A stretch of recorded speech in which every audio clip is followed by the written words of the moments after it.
and welcome to Sharing Our Cultures. This is the place where you get to meet amazing individuals from diverse cultural backgrounds who are making significant contributions to the social, cultural, and economic development of Newfoundland and Labrador.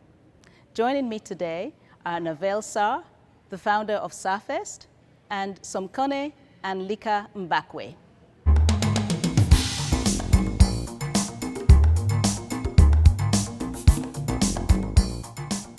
Welcome back to Sharing Our Cultures. I have with me today Navel Sarr. He was born in Mauritania, he studied in Senegal before coming to Canada, and now he's calling St. John's his home. Welcome, Navel. Thank you. It's good to see you. Thanks. Okay, how you doing? I'm good. Oh, good, okay. So you're the founder and president of Sarfest. Yeah. What does Sarfest stand for? Yeah, Sarfest, it's St. John's African Roots Festival. Oh, okay. Oh, Yeah. I like the combination, the St. John's and the African. Yeah. It kind of goes together. Exactly. Right, okay. So what is this festival about? What kind of activities do you do? Yeah, it's basically it's a music festival. It's the first African Roots music festival in St. John's. Okay. Yeah, we choose African roots because the Black community, they are not only in Africa, and we have to think about the Caribbean, Black American, even Black Canadian. Sometimes the people forget we have some Black Canadian here since centuries, like in Nova Scotia. Sometimes we can find someone, you think he is immigrant, but maybe his grandfather was born in Canada. And it's very important to highlight this kind of, this community in Canada. Okay. All right. Yeah. So what can we see if we attend this festival? Yeah, it's the festival. It's for all ages, from 0 to a limited age, and it's a festival who highlights African cultures, African music, and African and Afro-descendant. For example, last year when we started the festival, we did some activities like storytelling for kids. We have some workshop, the African dance. We had some music performer. For sure, they have African background, but they are Canadian too. Mm-hmm. And this was our goal to share our culture for Newfoundlanders. Mm-hmm. We are here in Canada and Newfoundland. We know Canadian and Newfoundland culture, but sometimes local people doesn't know a lot about African culture. That's why we decided to share our culture to Newfoundland people, and I think it's very important when we live together. We have to know each other to have a good collaboration with the people. Mm-hmm. So in putting together this festival, did you get any help from local people? Were there any sort of support? Yeah, for sure it was hard to put the festival. Everything you start from the beginning sometimes is hard. We have just to fight for it, and it was very important for us to do it. When we came here 3 years ago, and we noticed the African descendant or Black people here, usually they don't want to stay in Newfoundland. Mm-hmm. They came, and sometimes they are students, they finish studying and go to Montreal or to Toronto. Mm-hmm. And when I start to ask them, are you planning to stay in Newfoundland? Usually the answer is no. Mm-hmm. I said, why?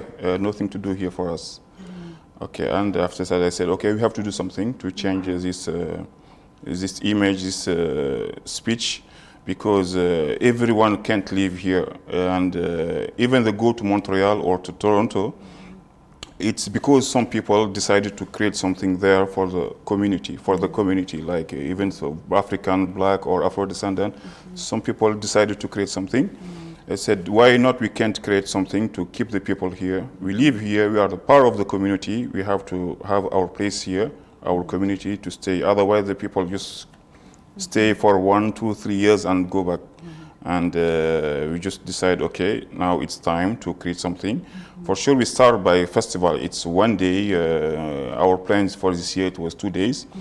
But 2 days is nothing for a year. It's we have to do something like more, even each month or each week we have something, and the people can feel home. This is our goal, and we can be like immigrant forever. Even you spend like 20 years, 30 years, you are not immigrant anymore. It's your home, it's your place. You have to take your place and contribute for society. Yeah, well, it's really important about creating and building community here, because I know that a lot of people would say, oh, well, when I finish my studies, I'll leave, because they feel there's a place for them, as you say, in the larger cities. But we can create that here in St. John's, and that's how we can, you know, expand and have more people and increase the population here as well. Exactly. Right. So was your Starfest festival, did that coincide with Black History Month, or were they two separate things? No, it's two separate things. Oh, okay. But from Starfest, and some people, when they came in the festival and they meet us and say, okay, we have to do something together, and we plan to do Black History Month celebration together.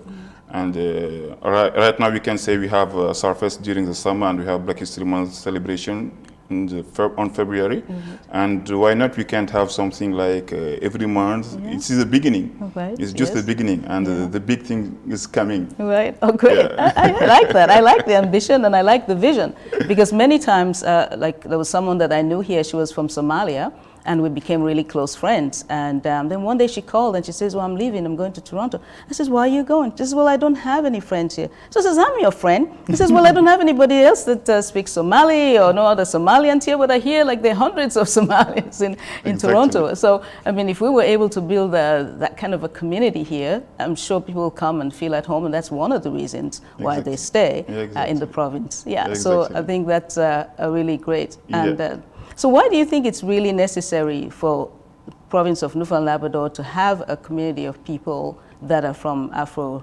descendants or Africans? Yes, it's very important, because the province is changing. For sure, you can notice when you came here years ago, maybe you can count the black people or African people in St. John's. Right now, it's not the case. We are a part of the society. We are the part of the population. That's why we have to create something, build our community, and contribute for all the levels of the society, from the base until the political situation, political position, everything. We live here, we work here, we contribute in the society. That's why we have to be included. We have to be integrated, and sometimes it have to come from ourselves. We don't have to wait all the people to integrate us. We have to do something and invite the people. That's why our festival is free, because it's not like why it's free. We want to share. We want to show another vision of Africa, another vision of black people, and that's why we keep it like free for everyone, for all ages. To invite people to come to discover something new. Maybe they don't know, maybe didn't get chance to have a friend from Africa or from Caribbean or just from black community. And when we decide we create this one, it's open and everyone can come and see something and make friends and have some different food, listen different type of music and fashion. As you see in Black History Month celebration, it was like we have all this kind of stuff in the event. Yeah, right. Oh, well, I really enjoy that. I enjoy the food for sure. It was nice to have a variety of African food. But then you had to bring in musicians from outside of the province. Yeah, exactly. Because the community, it's just starting, I can say, maybe the last couple years. And sometimes we don't have a lot of talented musicians. We have some here in the province. We just start to discover them. But I used to live in Montreal, in Saskatchewan. I met many musicians. And last year we invited someone from Montreal, and he did a very great show. And they're still Canadian too. They're still African Canadian. And as some events here, they have to invite someone from outside the province, something like that. And yeah, we are open to invite everyone to show another vision of Africa. Yeah, right. That's great. Now, and I realize that you've got such a passion for your community and for building this community. So it feels like you really want to stay here and make here your home. Exactly. Right? So why is that? Why have you chosen this province? Yeah, sometimes the people, when I came here, when I moved here, the people were saying me, telling me, Newfoundland is far. I said, okay, why you say Newfoundland is far? I'm from Africa originally, and you have only Atlantic Ocean between us and Africa. Right. Newfoundland is closer than Toronto and Montreal. It's not far, it's close. And we have like something similar. You know, in Newfoundland, they love music, they love dancing. As an African, they have ocean. We have ocean too. We share same ocean. Yes. The difference just this ocean is cold and that one is hot. That's right. That's true. Yeah. And the nature is beautiful. The people are wonderful. And as I said, you have to be part of this community, and that's it. We are all same. Good. Yeah. Glad that you're here to stay. Yeah. Well, now we just have a few minutes now. What would be your message that you'd like to say to the whole province, local as well as immigrant population? Yeah, exactly. For sure, immigration in Newfoundland, maybe we can say it's very recent compared to Montreal or Toronto. And we decided to come here in Newfoundland, and Newfoundland, it's our home too. It's our home. We want Newfoundland to be our home. And I have a message for the black community or the recent immigrant. Don't leave, stay and build your community. It's your home. We have enough space. We have enough something to do. We just have to create something, and we have space. And we have a collaboration too with the local people, like Folk Fest. We did a great collaboration this year with Folk Fest. And we have like every episode they are doing the festival online, and every episode we have some African roots spotlight every week, and maybe the people from like Labrador or some St. John's, far from St. John's, when they see we have like a part of Folk Fest, it means something changing in the province. Right, yes. Usually, like Folk Fest, it's just traditional Newfoundlander music, but right now we can see the African music included. It's a good beginning, and we are here. We just want you to share our culture, and we just want to live together peacefully. And at that time, we have to know each other, make friends, collaboration. Right, that's it. Collaboration is the key. Yeah. Thank you so much, Novelle. You shared so much with us. I just feel like we need a festival tomorrow so that I can attend. Yeah, so festival usually it's end of August. End of August, okay. But because of COVID, we know, and we have to postpone it on October if the situation changes, and otherwise we'll just move it to next year. But just listen and follow us, and you will see some news coming. All right then. Thank you very much. You're welcome. Thank you for having me. Okay, you're welcome. And Sharing Our Cultures will be right back.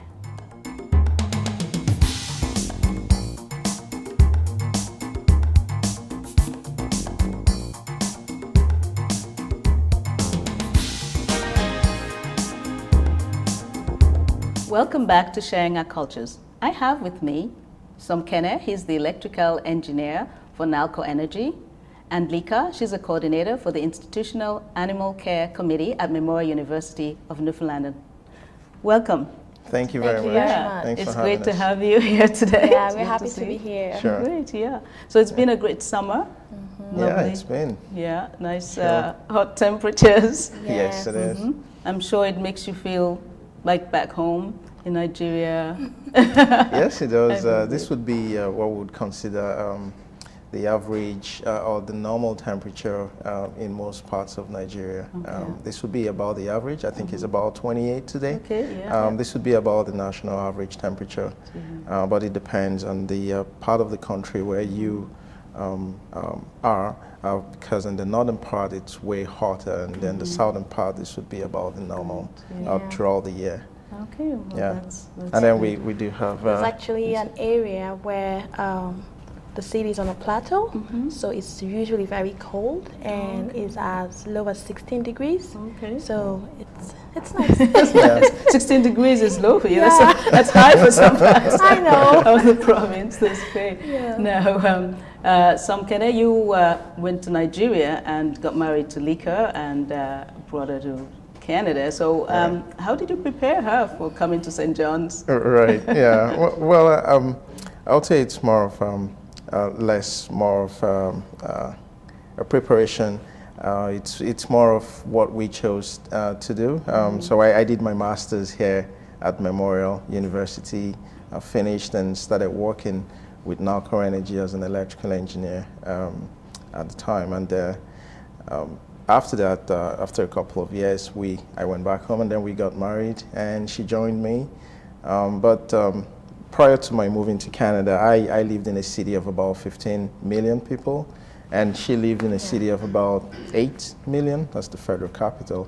And I knew that coming here was going to be a big change for us, more of her, because she's not experienced it before. So I had to, take that extra step to make clear the expectations that it's more of a smaller city, not quite what she's used to. Yeah.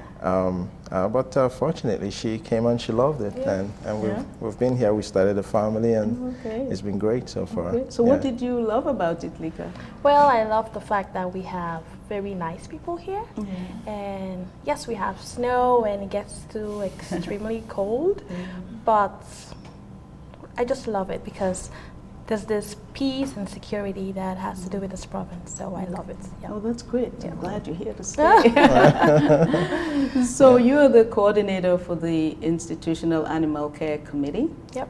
What's that and what are your responsibilities?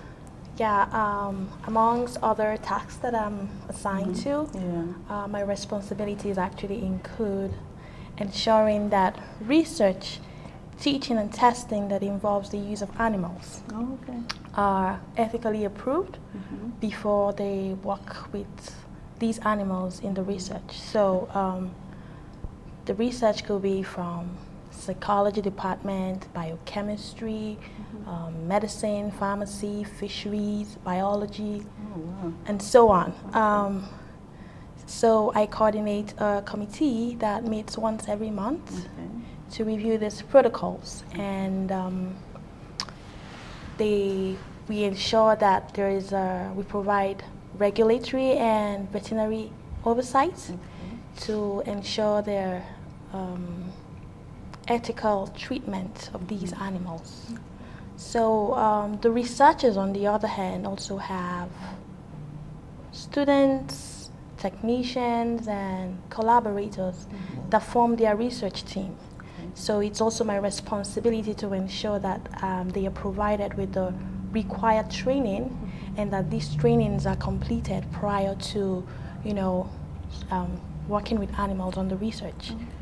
So, and you may be interested to know that MON has various facilities around campus where the species that are used for research are housed. And we are required by our regulators, that's the Canadian Council on Animal Care, to inspect these facilities annually. And these regulators as well assess the animal use program at MON every 3 years. And MON, on the other hand, has consistently, over the past years, been awarded the Certificate of Good Animal Practice to confirm compliance with the Canadian Council on Animal Care policies and guidelines. So we must be doing something very good. And good for you. You really are doing something that's good. That's a lot. Like it's very important because we depend on that for testing on research for humans. Yeah, I must say I've learning over the years since she started the job. I've learned a lot that they do there, and it's been interesting. Yes, definitely has. So how's your training positioned you for this? Well, I feel this position was actually designed for for me because it perfectly fits my educational qualifications and experiences. I have a first degree in zoology and I have a master's in business administration, and I got the opportunity to work in the banking industry for about 5 years, so that actually helped hone my administrative skills. And so coming over to Canada, I also completed a Master of Science degree in environmental science, where I majored in toxicology. And during that process, I was also able to, I was given the opportunity to teach, like a teaching assistant to other students. So it kind of exposed me to how teaching and research actually works at MON. So yeah. That's good. Oh, wow. Well qualified, I'd say. Yeah, that's thanks. right. Yeah, thanks. Now, Kene, you're one of the founding members and the president of the Nigerian-Canadian Association of Newfoundland and Labrador. What are some of the objectives and activities of that association? Yeah, in my role as the president of the Nigerian Canadian Association, I lead the strategic direction of the organization, and spearhead the partnerships and endeavors with both national, provincial, and other organizations that share common interests with us. So what we try to do in the organization is to create that forum, or create a platform where Nigerians and Nigerian Canadians who live in the province find a common ground where we can come and share our rich cultural heritage, feel relaxed in a very relaxed environment, get to learn from each other as well, from our shared cultural heritage, as well as contribute to the socio-economic development of the province through participation in other societal events, partnering with organizations like Sharing Our Cultures and other organizations across the province. So what we try to do is to, while we build on our heritage, we also contribute to our society, as well as create environments where we can network and try to support the needs and welfare of our members as well. Because I feel, coming to a new environment, when you get to meet people from your culture and spend time together as well, you get to learn from each other, and you feel a lot more at home, especially when you first arrive. That creates that environment that makes you well relaxed and feel at home, and help you connect to the society easier. Where to find what works in the society, get to learn a lot, and network as well. Career-wise, friends and things like that. So I feel, coming into that new environment and connecting to this kind of community to help you, maintain a very relaxed, I would say, mood, and encourage you to even stay and, and do what you can for the province as well. Yeah. Well, that's the great thing, is staying and contributing to the province. Right, exactly. Right. Yeah, right. And Lika, you volunteer with the New Dimensions Child Care Center. Yes, Okay. I do. I'm actually, I find myself very fortunate actually to be on that board, because it's an interesting learning and an eye-opening experience for me. It has actually allowed me to contribute my leadership skills to the development and enhancement of the childcare services of the center.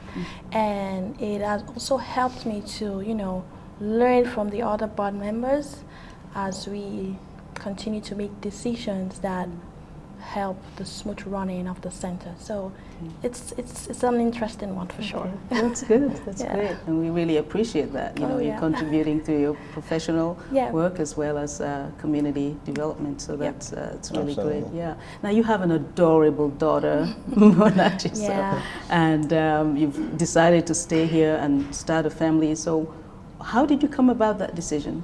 I guess either one of you could respond to that. It's so something we I would say that really motivated us to, you know, start a family, and move on with our lives is, you know, how family friendly we found the province to be, and you know, the peace that mostly is here in the province as compared to other places that, you know, you could always go to. But we found it very peaceful and very family friendly, and it's been quite a good experience for us so far, career-wise, and you know, integrating into the society. We've made very great friends. We've met, you know, mostly good people, and we've enjoyed it so far. And Mona as well. She's she was born here 3 years ago, so she's made a lot of good friends as well, and she's found it here as home as well. Yeah. She's a real Canadian. Yes, yes. Right. And she wants to go to Paris. She wants to go to Paris. Oh. Right. She does say that all the time. Oh, really? So how did she come by that? Well, she has a TV show, or there's a program she watches. Right. It's called The Fancy Nancy. Oh, and okay. she enjoys when she says she's going to Paris. Oh, right. I see. She tries to envisage herself being in Paris. Right. Oh, okay. Talks about Eiffel Tower and all that. Oh, wow, yes. Well, you've got to sure make that trip. We will try. So we'll after COVID-19, get an right. opportunity to take her there. That would be wonderful. You know. So it's really been great having you here with us on our Sharing Our Cultures program. Thank you very so much. Yeah, and Thanks it's great. And I us. do wish you all the best professionally and with your community relationships as well. And you volunteer. You really contribute greatly to our province economically, socially, and culturally as well. So we really do appreciate that. Thank you very much. And the best of it all, you decided to stay. That's right, So we're really happy about that. So thank you again. Thank you very much. Thank you too.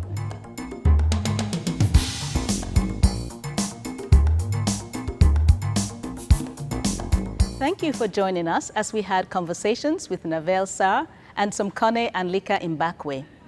Join us next time on Sharing Our Cultures as we bring you the remarkable stories of individuals from around the world who've come to call this place home.